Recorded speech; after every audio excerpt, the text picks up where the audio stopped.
Viva Las... What's it called again? What? What's it called again? Viva Las Vegas? No, Viva Las Vengeance. Long Live Vengeance? Yeah. That sounds like a metal band from Spain. Good day everyone, Orf here, and today we're doing an album review. We're taking a look at the new record by Panic at the Disco, Viva Las Vengeance. Panic at the Disco seems to have had a more or less roller coaster of a career in terms of music quality. When the band's first album, A Fever You Can't Sweat Out, came out in 2005, I was 7 at the time. So I was kind of swept up in that wave of early to mid 2000s emo and pop punk and pop rock music among huge bands like Fall Out Boy and My Chemical Romance. In 2005, I remember a split in this community similar to how everyone was taking sides between Jacob and Edward when the Twilight movie series was popular, and that you were either a bigger fan of Fall Out Boy or Panic at the Disco. That was the big rivalry. I think it was because the vocal styles of Brendon Urie and Patrick Stump were very similar at the time. I think that a lot of people these days see Panic at the Disco and Fall Out Boy as those emo pop rock bands that turned into pop. However, at this point, Panic at the Disco have more songs in their discography that are more pop than they do hard rocking tunes. Their discography as in one person's discography, by the way. Because it also seems that a good chunk of people still think that Panic at the Disco is a full band, even though now it's pretty much only Brendon Urie. The first record was known for mixing a variety of different musical styles, including pop punk, emo, baroque pop, dance punk. Right off the bat, they established themselves as having this Victorian era masquerade party vibe. And then 3 years later, Pretty Odd swapped those musical styles out for a mixture of psychedelic pop rock, alternative, and folk rock. By their fourth album, Too Weird to Live, Too Rare to Die, the group had pretty much gotten rid of their emo punk sound. Billboard will tell you that this album is rock. I disagree. Around this point, all of the original members of the band had left, leaving all of the next albums to be created by the band's sole remaining member, Brendon Urie. Death of a Bachelor felt like the kind of new age pop rock that Fall Out Boy tried and failed to create with records like Mania. Songs like LA Devotee, Death of a Bachelor, Impossible Year, and Crazy Equals Genius were really noteworthy. And if Panic at the Disco were to go in this more poppy direction, I'm glad this is how they did it. I did not really listen to Pray for the Wicked though. I'm not saying it's bad, I'm just saying I haven't actually taken the time to sit down and listen to it because I did not like the singles. I got so sick of High Hopes so quickly.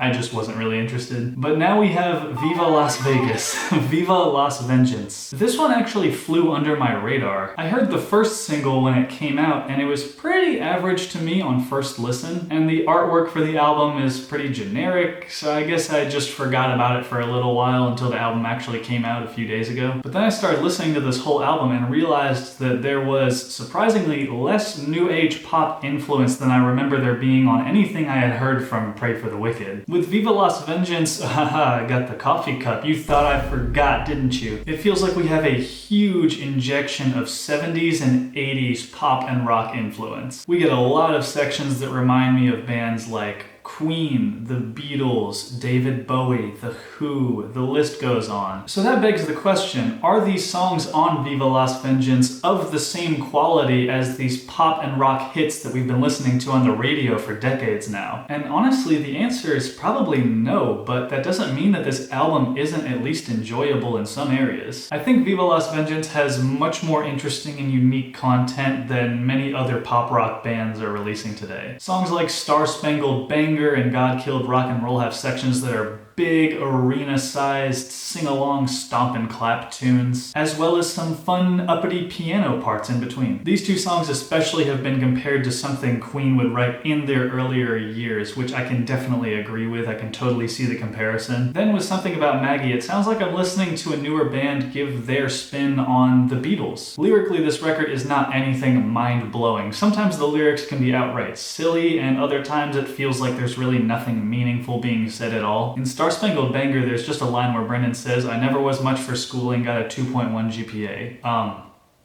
Alright, I've known people with a .2. But I probably shouldn't criticize the lyrics too much because the lighthearted approach to them definitely reflects in the music. Brendon's vocal talent isn't going anywhere anytime soon. If you've seen the videos of him performing Bohemian Rhapsody live at his shows, you know that this guy has got range, which also makes it really cool to hear his vocals layered in a similar way that Queen would have done on their earlier work. But despite all of these comparisons, I don't really think he's ripping those bands off. I honestly expected there to be at least a few tracks on this album that I thought were bad, but as surprising as this is to say for me, there's not. The most average track on here is the title track and maybe the song Local God, but even then, at the very least, they're still catchy. There are plenty of sections on this record that sound on the more generic side for me, like the main guitar part in the song Sugar Soaker. And even though this record doesn't blow me away, nor is it anything I haven't really seen before, almost all of these songs just kind of put me in a good mood. It feels like there's nothing held back with this album because it's really not trying to be the epic Billboard smashing album that I think records like Death of a Bachelor or Too Weird to Live, Too Rare to Die were. This record is laid back, it's fun, and it's not trying to act like more than it is. Brendon Urie in his SiriusXM radio interview said that when he was recording this album mainly with Mike Viola and Jake Sinclair, creating a full-length album really wasn't on his mind at first when the three were messing around in their studio. Viva Las Vengeance is a product that originated from these guys just getting in a room together and having a good time. And then these jam sessions just turned into the writing process of a full-length LP. Recorded not digitally, but with tape, I might add. Yeah, they went analog for these sessions. But I think the good times translate into the finished product. They're taking it back to different musical styles that changed the world of pop and rock decades ago, but most importantly, Panic at the Disco doesn't just shamelessly rehash these concepts and water them down. Rather, they make some new creative songs that sound original rather than cheap. My big gripe with this record is how much of it is owed to those that influenced it. But after the extremely produced pop tunes that I have heard from Pray for the Wicked, it's great to see Panic at the Disco taking a new approach toward rock opera. It's not amazing, and I'm not a huge fan of the parts where the music is instructing the listener to sing along. I'm generally going to spend most of my time listening to music and lyrics with more depth than what's on here. And the original Panic at the Disco emo style is completely gone at this point. But hey, sometimes artists want to grow and change, and usually the music changes alongside them. So I'm glad that Panic at the Disco isn't just making mediocre glam rock songs just to pay the bills. I had some fears going into it, but I'm happy to say that those fears were pretty much put to rest at the end of my first listen. If you had a good day, this record will keep you in that mood. And if you didn't, the comedic aspect of this record might cheer you up a bit. How's your life going, Brendon? Life is good, yeah, life is great! I hope you have a beautiful day!